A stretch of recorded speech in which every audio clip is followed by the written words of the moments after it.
Hello la team, aujourd'hui je vais vous faire une petite vidéo qui va parler de voyage bien sûr et des applications que j'utilise en voyage. Bon, je sais qu'il faut lâcher un peu le smartphone pendant les vacances, déconnecter des réseaux sociaux, de votre smartphone, de tout, profiter de l'environnement et profiter de ce que vous voyez pour vous ressourcer, mais il y a quand même des applis qui peuvent vous sauver la life, que ce soit ou préparez vos vacances avant ou pendant le voyage parce que vous avez besoin de booker des trucs en last minute. C'est parti, on parle des applis que j'utilise depuis des années.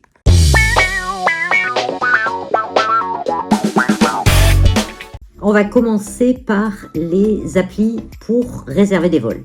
Premièrement, alors moi il y a deux applis que j'utilise beaucoup. La première qui est Skyscanner, que vous devez connaître et qui nous permet d'avoir des voyages à des prix vraiment intéressants. Ce que j'aime bien dans cette appli, c'est que tu peux mettre ton endroit de départ, à savoir Paris, Nice, Orléans, je sais moi. Et après, tu peux mettre partout la destination où tu veux aller, partout. Donc, ça te fait des propositions qui sont assez sympas. Je me décale un peu parce que je vais vous mettre là quelques trucs. Ça fait des trucs qui sont assez sympas. Par exemple, tu peux aller aux États-Unis pour 250 balles, San Francisco 300 balles, et ça te donne des idées de départ, peut-être même pour des week-ends. Et c'est vraiment les prix les plus bas et les meilleurs rendements que je trouve, c'est sur Skyscanner. Deuxième truc que j'utilise pas mal aussi, c'est Voyage Pirate. Voyage Pirate, c'est très sympa aussi pour les vols, pour les prix, pour les propositions. C'est un peu moins flexible au niveau des dates, mais tu arrives à trouver des trucs très sympas. Après, c'est sympa aussi pour les hôtels, pour les déplacements, pour pouvoir booker tes déplacements à l'intérieur d'un pays. Voilà, mais principalement, j'utilise Skyscanner. Vous allez voir, c'est le top. Deuxième gros chapitre, le logement. Alors bien sûr, les deux plus connus, Booking et Hotel.com. Personnellement, j'aime bien réserver quand j'arrive pour être sûr peut-être un truc sur Booking, parce que Booking c'est quand même la référence et que si vous êtes bien coté sur Booking, vous avez des prix des fois défiant toute concurrence. Donc Booking, ça sert un peu à ça. Bon, après, ça vous dépanne partout dans le monde. Vous trouvez toujours un hôtel à votre portée, votre localisation et votre désir de vous loger quelque part. Mais c'est pas l'appli que j'utilise le plus. Personnellement, j'utilise Hostel.com. Hostel.com, c'est des auberges de jeunesse. J'ai cette appli toujours dans mon téléphone qui me sert à trouver les auberges de jeunesse parce que perso, je voyage souvent seule et j'aime bien, en voyageant seule, rencontrer du monde. Surtout que j'ai la chance de parler anglais, donc c'est plus facile de rencontrer des gens et de faire des échanges sur place, se donner des tuyaux, enfin tout ça quoi. Et puis pour le contact humain, c'est sans réserve, comme je l'ai testé en Thaïlande il y a 10 jours. Franchement, hostel.com, allez voir, vous avez toutes sortes de prix, vous avez des auberges qui sont en hébergement dortoir, mais vous avez aussi dans certaines auberges, vous avez des chambres seules, vous avez des dortoirs de 4, des dortoirs de 12, ça c'est vous qui choisissez. Souvent vous avez une piscine, si vous vous débrouillez bien à trouver une piscine, et vous avez des notations, vous savez comment c'est noté dans hostel.com, donc vous avez un peu un feedback des gens qui l'ont déjà utilisé, et ça vous permet d'être dans une friendly zone, je vais dire, parce que tout le monde parle à tout le monde et il n'y a pas d'âge. Quel que soit l'âge, j'ai rencontré de tout dans les auberges, comme j'en ai déjà parlé. Des vieux, des jeunes, des couples, des enfants. C'est toujours très sympa, très convivial et tu peux ne pas être seul si tu n'as envie de ne pas l'être, ou tu peux être seul, parce que moi perso j'aime bien être seul, aussi dans une auberge. Une autre appli que j'utilise pas mal aussi, c'est Couchsurfing. Je ne sais pas si vous connaissez, pour ceux qui ne connaissent pas, on a tous chez nous un canapé, les gens ont tous chez eux un canapé et tu peux dormir chez eux, donc chez l'habitant, ce qui est super sympa parce que là tu es vraiment en immersion totale dans le pays dans lequel tu te trouves et donc ça te permet de rencontrer directement des gens à la source et en plus le point hyper positif, c'est que c'est gratos et aussi avec souvent un repas, un café, quelque chose comme ça. En plus, il y a des choses organisées sur Couchsurfing, des hangouts comme ils appellent, c'est-à-dire des rassemblements où tu peux rencontrer d'autres voyageurs et toujours organisé, c'est toujours assez sympa en fait. Donc pensez-y Couchsurfing parce que c'est vraiment très chouette.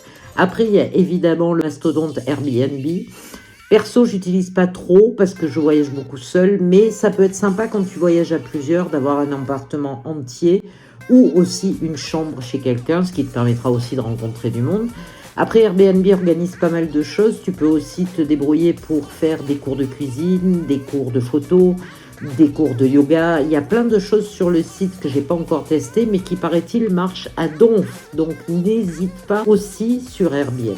Il y a une appli aussi qui peut te sauver les fesses, c'est Hotel Tonight.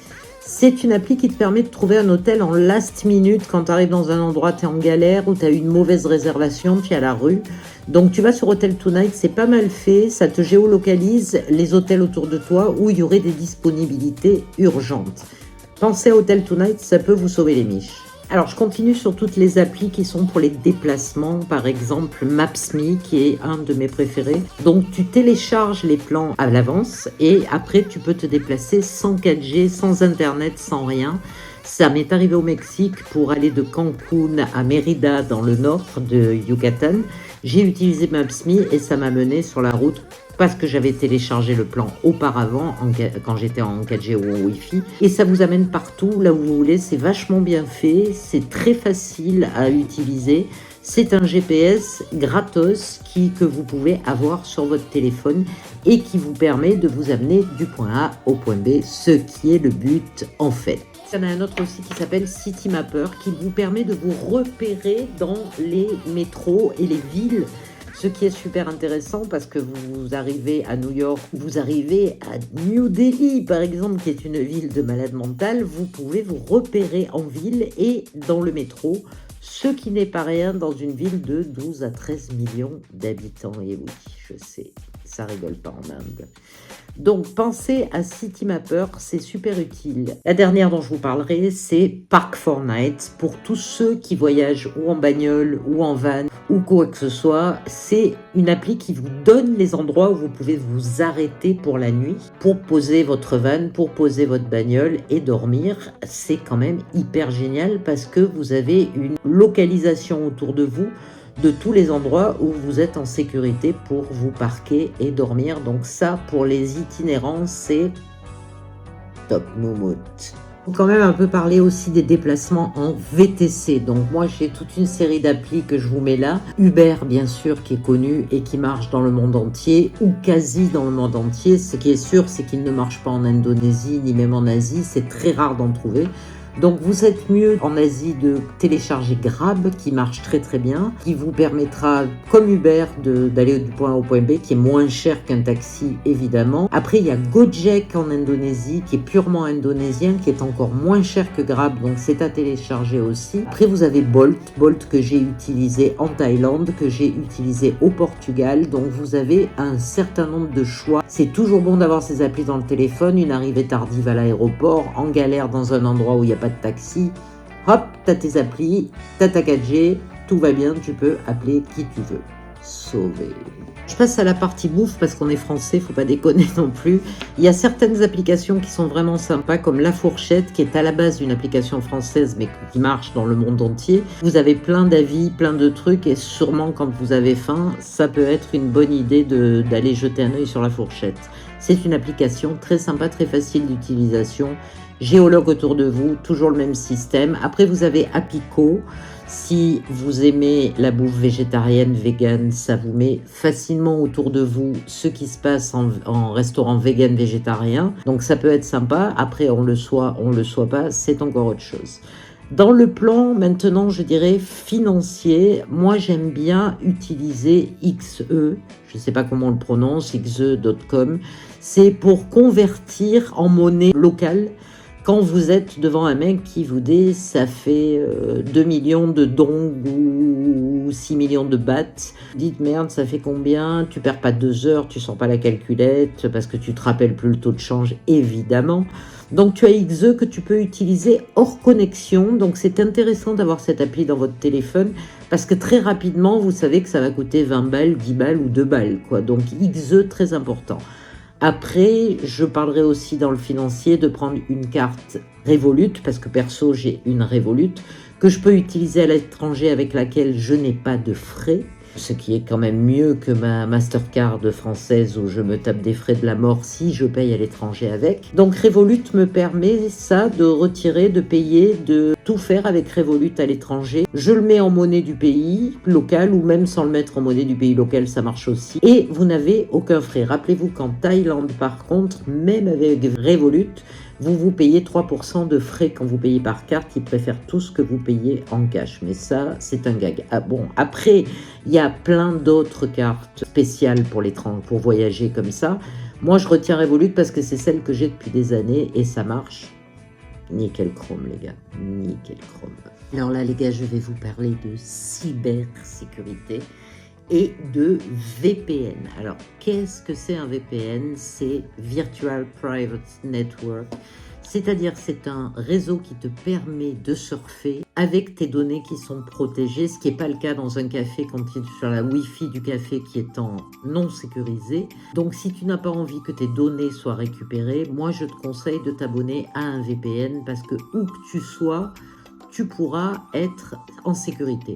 D'autre part, le VPN te donne aussi l'occasion de te géolocaliser là où tu veux. Par exemple, si tu as envie, depuis New Delhi, d'être géologue en France, tu te géologues en France, ce qui te permettra, petit malin, d'aller regarder tes séries Netflix en français.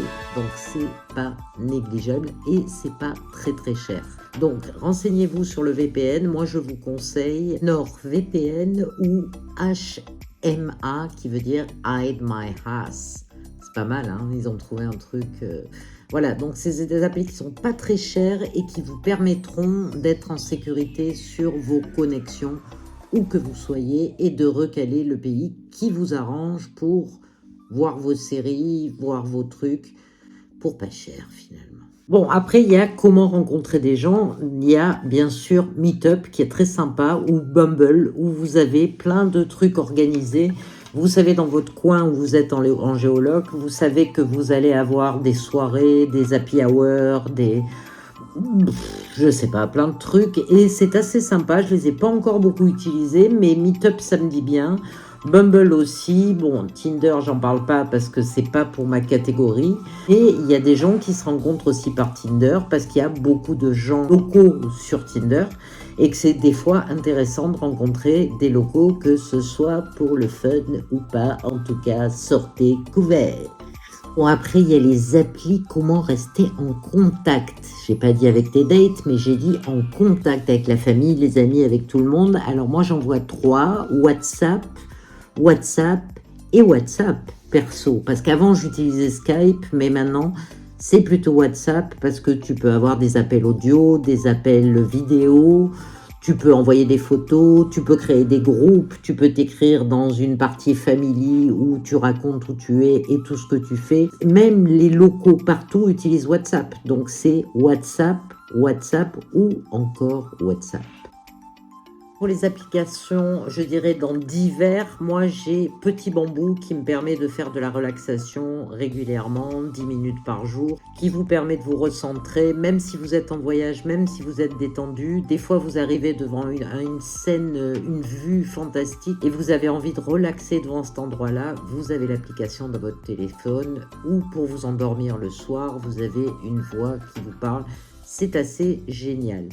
Et après la dernière, parce que j'ai gardé le meilleur pour la fin, il existe une appli qui s'appelle Flush. Je ne sais pas si vous la connaissez, ça fait marrer, mais c'est une appli qui vous géolocalise toutes les toilettes autour de vous, ce qui n'est pas négligeable à l'étranger ou même dans une ville en France ou même n'importe où, parce que vous n'êtes pas à l'abri d'une petite tourista, sachez-le, ou de devoir faire pipi en urgence, donc pensez à Flush. Mon Flush, je vous le remets, Flush. Les gars, j'espère que la vidéo vous a plu. N'hésitez pas à me balancer des likes comme d'habitude, à me dire dans les commentaires si vous avez d'autres applis que vous utilisez, ça m'intéresse parce qu'on est receveur, je donne, mais je reçois aussi. Puis voilà, un petit pouce, un abonnement et tout va bien. Donc je vous dis à la prochaine, ciao, bonsoir, à la semaine prochaine.